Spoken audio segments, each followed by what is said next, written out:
จากท่านผู้ชมเหตุการณ์เรือจมอยู่ที่หลวงพระบางสังคมยังให้ความสนใจหลายเกี่ยวกับเหตุการณ์นี้เนื่องจากว่ามันเป็นการสร้างสิ่งสะเทือนขวัญในเรือมีทั้งนักท่องเที่ยวจำนวน100กว่าชีวิตและก็มี3แม่ลูกที่ว่าได้ขึ้นตามสายทางในขณะที่เรือแล่นมาบรรทุกบรรจุนักท่องเที่ยว100กว่าชีวิตเดินทาง มาฮอดระยะหนึ่งก็ได้มีการจอดเอาผู้โดยสารขึ้นเพิ่มเติมอีกอยู่ตะลิงผู้โดยสารที่เว้านั้นรวมมีทั้ง3แม่ลูก1แม่2ลูกสาวที่ยังน้อยในขณะที่เรือแล่นไปได้ไปต่ำเอาก้อนหินอยู่พื้นซึ่งผู้ให้ข้อมูลบอกว่าก่อนหน้านี้แม่นว่าเรือนั้นได้ต่ำ เอาบอนลักหมายที่เป็นแนวทางของการแล่นเรือหรือว่าเดินเรือเฮ็ดให้บ่สามารถเฮ็ดได้แล้วจึงมาเกิดตามหลังเฮ็ดให้เรือค่อยๆจมลงท่านผู้ชมเห็นอยู่ตอนนี้แม่นในขณะที่เรือกำลังจะจมเสียงโห่ร้องขอความช่วยเหลือที่บอกให้โยนกระตอกกระตุกเข้าไปให้นักท่องเที่ยวหลายคนให้ความสงสัยว่าในตอนที่เรือกำลังจะจมอยู่หั่น 3แม่ลูกที่ว่าได้รู้ข้อมูลมาว่าได้นั่งอยู่ที่ทางหัวเรือเนื่องจากว่าผู้ที่ถ่ายคลิปหั้นในเบื้องต้นบอกว่าผู้เกี่ยวนั่งอยู่หลังเรือหรือว่าท้ายเรือส่วน3แม่ลูกแม่นขึ้นอยู่ระหว่างทางแม่นนั่งอยู่ท้ายเรือคันซั้นก็จะมีการช่วยเหลือกันแล้วสังคมถามว่าแล้วผู้ที่นั่งอยู่เทิงหัวเรืออยู่แถวหัวเรือนั่นเด้บ่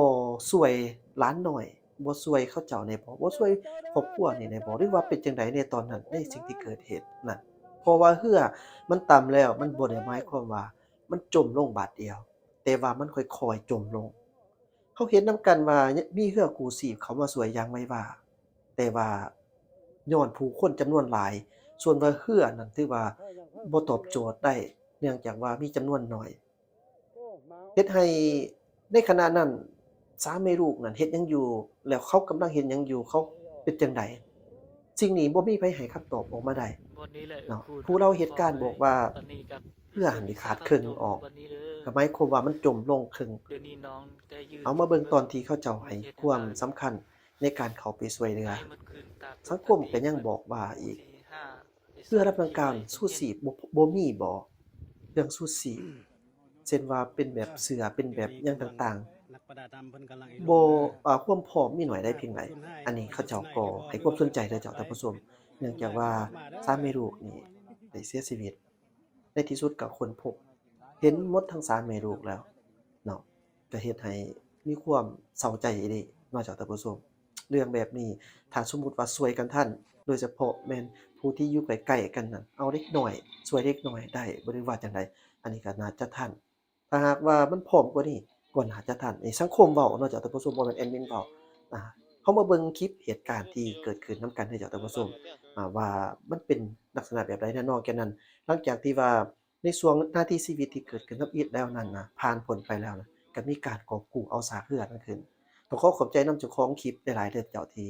เอาลงให้กับสังคมได้รับรู้เพื่อว่าได้เห็นเมื่อเราเห็นแล้วเราก็จะมีวิธีป้องกันในอนาคตคือแนวใดเช่นว่าเรือนักท่องเที่ยวนี่ควรมีเครื่องชูชีพครบบ่หรือว่าเรือผู้โดยสารคือกันบ่เป็นหยังบ่แม่นแต่ว่านักท่องเที่ยวเรือผู้โดยสารนี่ต้องมีชูชีพครบบ่หรือว่าแนวใดหรือว่าเรือน่ะมันน้อย แต่ว่ามีประเภทพวกเครื่องที่ว่าตบแต่งนั้นมันแน่นหนามันหนักบอกได้ว่าจั่งใดอันนี้ก็ต้องได้เป็นโจทย์คำถามในกับผู้ที่ประกอบการร่วมกับผู้ที่รับผิดชอบเหตุงานตรงนี้เพิ่นคงจะได้มีการแก้ไขกันคืนเนื่องจากว่าเวลามันสูญเสียมาแล้วโดยเฉพาะในชีวิตอินทรีย์นี่แม่นเก็บเอาคืนบ่ได้เอาคืนบ่ได้ประมาณนั้นจ้ะท่านผู้ชมต้องขอแสดงความเสียใจนำครอบครัวผู้ที่อ่าสเสียชีวิตนี้ด้วยเนาะถือว่าเป็นการเสียชีวิตครั้งยิ่งใหญ่อีหลีเจ้า เรามาเบิ่งคลิปนี้ไปพร้อมๆกันเด้อเจ้า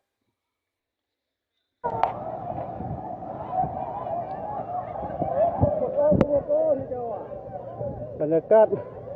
คนยังออกบ่ทันหมดเถื่อช่วยเขาเจ้าเด้อช่วยเขาเจ้าเด้อไว้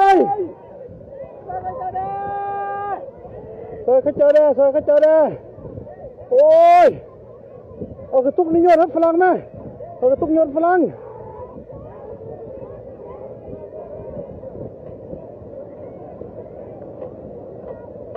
เฮ็ดเหงื่อหักแล้วเหงื่อหักแล้วโอ้ซอยฝรั่งเด้อเฮ้ยซอยฝรั่งเด้อ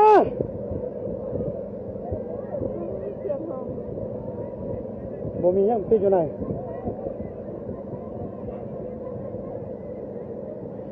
ซอยฝรั่งสำเร็จ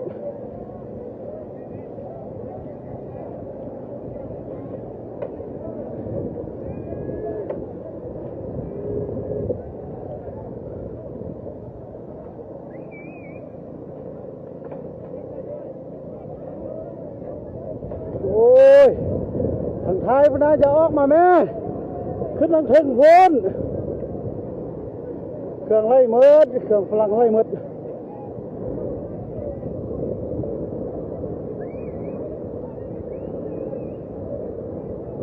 โอ้ยถึงอุบัติเหตุจุดแกงเลือกพี่น้องให้รอดตายรอดชีวิตจากเสียจากคนบูฮูเทือเดี๋ยวนี้นะอย่าออกมาไปทางโพ้นเป็นแค่มีเหงื่อมาช่วย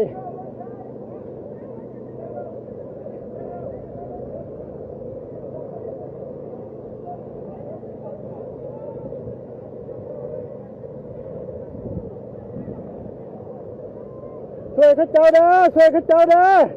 เอาคนหันเอาคนหันเด้อ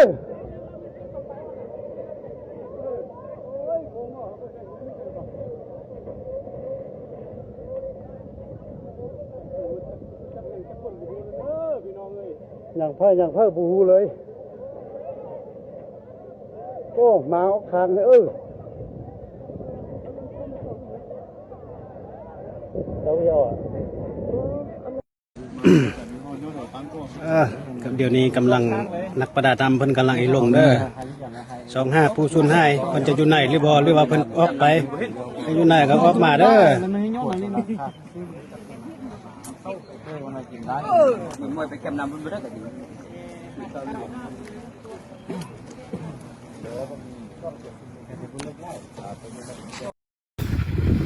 วันนี้แหละคูณกับฟองเลยตอนนี้กับอิสุกอิซ่าเข้าจมอยู่วันนี้เลย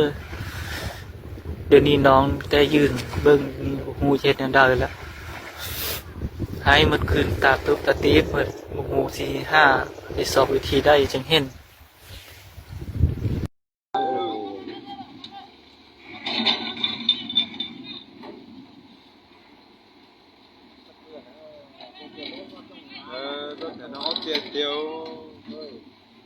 là chúng khi đâu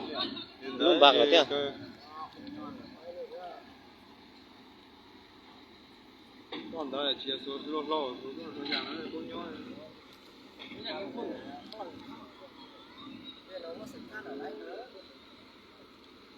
nó mà lo nó trú ở xa thì thấu ra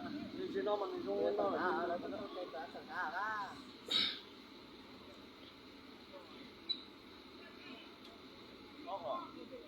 ra ra đấy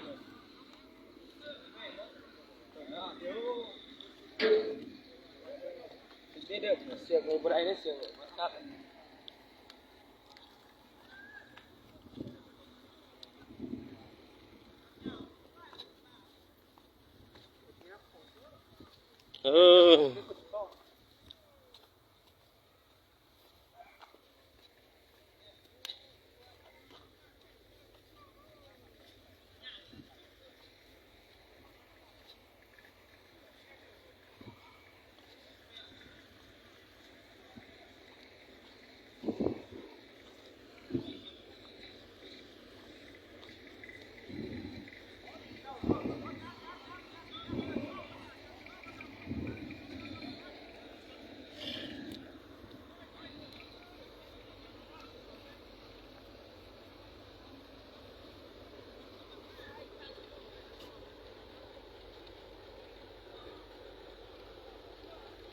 nhỏ bên già cứ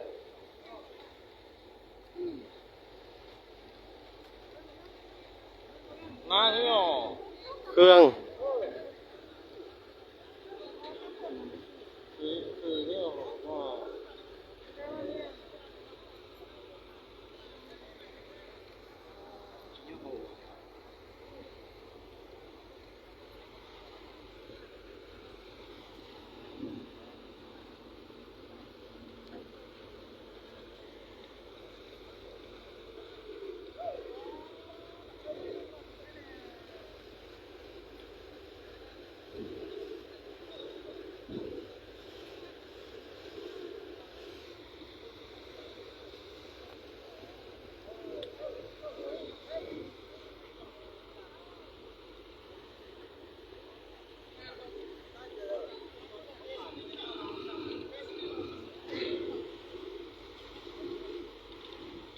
chuẩn cho tàu thế đâu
Để lớn một giọt luôn là khi thế cho để giống một giọt luôn là khi cho mà to kia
vì là siếc khát nữa nọ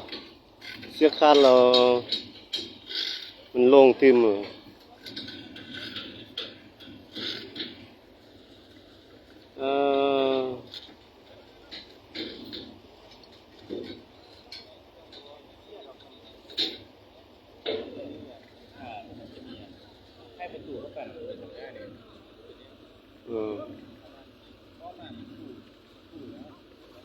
nên là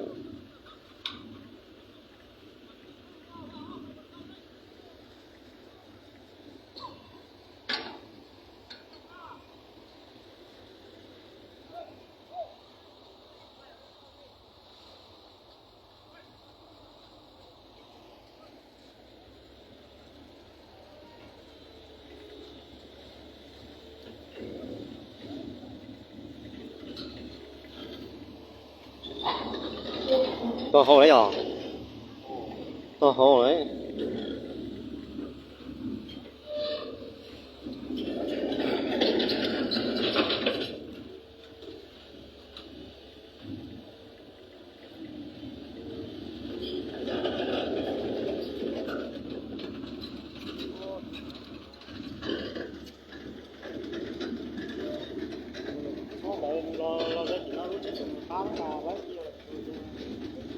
còn nó này luôn cái số xe đấy nhỉ số xe là